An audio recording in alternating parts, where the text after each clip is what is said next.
বঙ্গবন্ধুর কন্যা হিসেবে আপনার কাছে আমাদের দাবি হলো, আপনার বাবার অনেক স্বপ্নকে আপনার পূরণ করছেন, এই স্বপ্ন কাজেরিয়া কাফের, এটা আপনাকে বাংলাদেশে বাস্তবায়ন করতে হবে।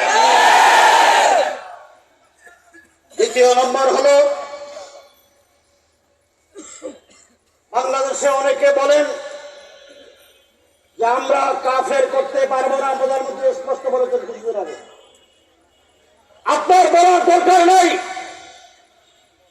আপনার কাদিয়ানীদেরকে কাফের বলার দরকার নাই। 1985 সালে বাংলাদেশের হাইকোর্টের দুজন বিচারপতি, তাদের একটা বই ইসলামী নবুয়ত, এই বই সংক্রান্ত একটা রিটের কারণে দুজন বিচারপতি সুলতান আহমদ খান এবং বিচারপতি এম মাহমুদুর রহমান, দুইজন এই বই বাজেয়াপ্ত করেছেন এবং কাদিয়ানীদেরকে অমুসলিম ঘোষণা করেছেন। এটা হলো 1985 সালে হাইকোর্টের রায়, জাজমেন্ট।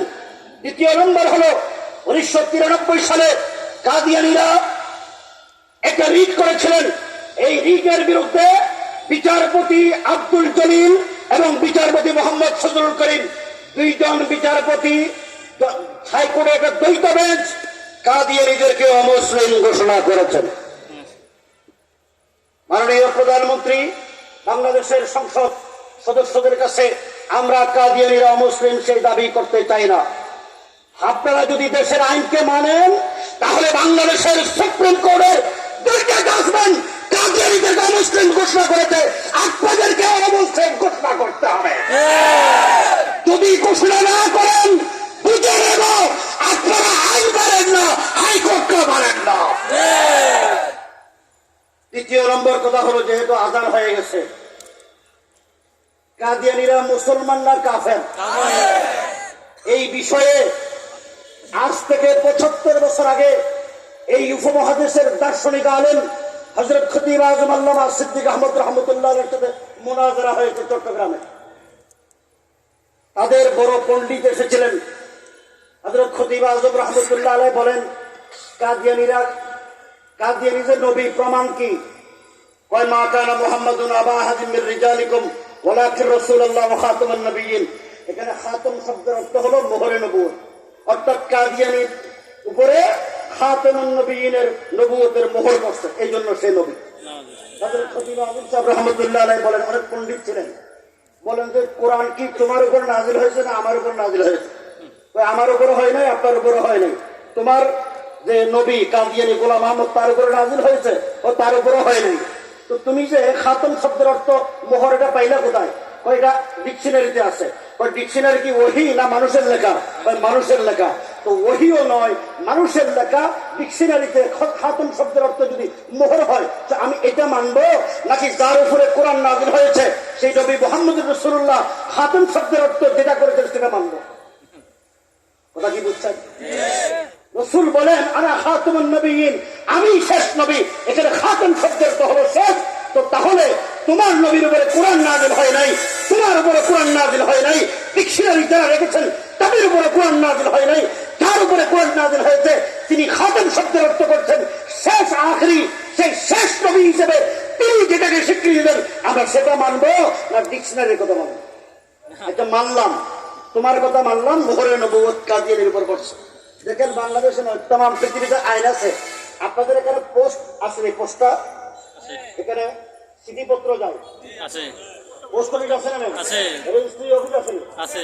যদি মোহর পরে, আপনাদের এখানে দলিল হয়নি, জমি রেজিস্ট্রি হয়নি, জমি রেজিস্ট্রি হওয়ার পরে সাব রেজিস্ট্রার যদি জমির উপরে সিল মারে, মোহর মারে, এরপরে দলিলে আর কিছু লেখা ঠিক না? বেড়ে তো রাসূলুল্লাহ সাল্লাল্লাহু আলাইহি ওয়াসাল্লামের উপরে তোমার কথা অনুযায়ী আল্লাহ পাক নবুয়তের মোহর মেরে নবীকে শেষ নবী হিসেবে স্বীকৃতি দিয়েছেন। মোহর মারার পরে আল্লাহ রাব্বুল আলামিনের খাতম খতমে নবুয়তের মোহর মারার পরে তোমার এখানে নবী দাবি করার কোনো সুযোগ নেই, ঠিক না? বেটে এটা তোমার কথা দিয়ে তোমাকে দেবে। এরপরে হযরত খতিব আজম সাহেব রহমতুল্লাহ আলাইহি বলেন, গোলাম আহমদ যে কাদিয়ানী নয়, এটা কোরআন শরীফে আছে। কোথায় আছে? সূরা বাকারার 4 নম্বর আয়াত, আল্লাযীনা ইউমিনুনা বিমা উনজিলা ইলাইকা ওয়া মা উনজিলা মিন ক্বাবলিক আল্লাহ তাআলা যদি এখানে ওমা উনজিলা মিন বাদিক বলতো, তো আমরা বুঝে নিতাম গোলাম আহমদ কাদিয়ানীও নবী হতে পারে। যেহেতু আল্লাহ পাক এখানে মিন কবলিক বলছেন, মিন বাদিক বলেন নাই, অতএব গোলাম আহমদ কাদিয়ানী নবী হওয়ার কোনো সুযোগ নাই। কথা বল না, সুযোগ আছে? গোলাম আহমদ কাদিয়ানী নবী কেমন নবী? সে মোহাম্মদী বেগম নামে তার সাকাত বোনের প্রেমে পড়ছিল। প্রেমে পড়ার পরে মোহাম্মদী বেগমের বাপের কাছে প্রস্তাব পাঠাইছে, এর বিয়ে দাও। বাপ বলে, তোর মতো হারামজাদারে আমি বিয়ে দিতাম না। কয় না, বিয়ে দিয়ে দাও আর না দাও, বিয়ে কিন্তু লোহে মাহফুজে আল্লাহ আমারে ফরাই দিছে। গোলাম আহমদ কাদিয়ানীর চাচা মোহাম্মদী বেগমের বাপ বলে, আল্লাহ যদি বিয়ে পড়াইও দেয়, তোমার মতো খবিসরে আমি আমার মেয়ে দেব না। যদি মেয়ে না দাও, 2.5 বছরের মাথায় মেয়ের স্বামী মারা যাবে, এরপরে আমি হযরত খদিজার মতো মোহাম্মদী বেগমকে বিয়ে করবো, আমার আড্ডা আসবে। গোলাম আহমদ কাদিয়ানীর চাচা মোহাম্মদী বেগমের বাপ ইচ্ছা করলেন, আমি যদি মরেও যাই, আমার মেয়েকে যদি মেরেও ফেলতে হয়, তাকে বিয়ে দেব।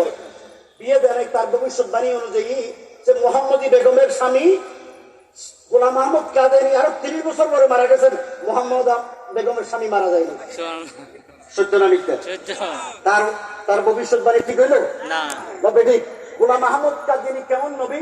তার কিতাবের মধ্যে আসছে, আমার কাছে রুহানি খাজাইন আছে, সে ডান পায়ের জুতা বাম পায়ে পড়তো, বাম পায়ের জুতা ডান পায়ে পড়তো। সে বেশি মিঠাই খাইত, গুড়। গুড় আপনাদের এলাকায় কি বলে? গুড়। গুড়। এই গুড় যখন খাইতো, তখন সে পেশাব বেশি পেশাব করতো। এক পকেটে ডিলে রাখতো, আরেক পকেটে গুড় রাখতো। মাঝে মাঝে ডিলে গুড় মনে করে ডিলে খাইবে। এটা কিতাবে আছে। এরপরে গোলাম আহমদ কাদিয়ানী কেন বানাইলেন? একটা সূক্ষ্ম কথা হযরত শেখুল হিন্দ রাহমাতুল্লাহ আলাইহি বলেছেন, ব্রিটিশরা যখন এই দেশে ক্ষমতায় আসলেন, ক্ষমতাকে পাকামুক্ত করার জন্য এই দেশের মুসলমান উলামায়ে কেরামের মধ্যে বিভক্তি কিভাবে তৈরি করবে, সেই ষড়যন্ত্র করলেন। বিভক্তি তৈরির পিছনে এক দলকে বানাইলেন আহলে হাদিস, আরেক দলকে বানাইলেন বেরলভী, আরেক দলকে বানাইলেন কাদিয়ানী। কেন? ইংরেজদের বিরুদ্ধে তখন জাহাজের আগুন ধাও ধাও করে জ্বলে, তখন এই আহলে হাদিসের ইমাম মোহাম্মদ হোসেন বাটারবি কিতাব লিখলেন আল ইতিসাম ফি আল ইকতিসাদ ফি মাসাইলিল জিহাদ। এই কিতাবের মধ্যে লিখেছেন ইংরেজদের বিরুদ্ধে জিহাদ করা হারাম। এরপরে আহমদ রেজা খান বেরলভী একটা কিতাব লিখলেন এলামুল এলাম বিআন্না হিন্দুস্তান দারুল ইসলাম, এখানেও লিখলেন ইংরেজদের বিরুদ্ধে জিহাদ করা হারাম। গোলাম আহমদ কাদিয়ানী লিখলেন छोड़ दो आई दोस्तों जिहाद का ख्याल, इस्लाम में हराम है दंगो किताल। ইসলামের একটা পবিত্র বিধান হলো জিহাদ। এই জিহাদকে অস্বীকার করে এদেশের মুসলমানদেরকে বেঈমান বানানোর জন্য মিথ্যা গোলাম কাদিয়ানীকে মাঠে নামানো হয়েছে। ঠিক না বেটি? আজকে গোলাম আহমদ কাদিয়ানীর দালালরা এই দেশে ইংরেজদের প্রেতাত্মাদের পক্ষাবস্থান নেয়, ইসলামের পবিত্র বিধান জিহাদের পক্ষে যখন কথা বলা হয়, তাদেরকে জঙ্গি আর সন্ত্রাসী হিসেবে আখ্যায়িত করে দেন। শেষ কথা বলতে চাই, উলামায়ে কেরাম এখানে আছেন, এই খতমে নবুয়তের আলমবরদার ছিলেন আল্লামা আনোয়ার শাহ কাশ্মীরি রহমতুল্লাহি আলাইহি। আনোয়ার শাহ কাশ্মীরি রহমতুল্লাহি আলাইহি বলেন, আমি লিখে নিয়ে এসেছি,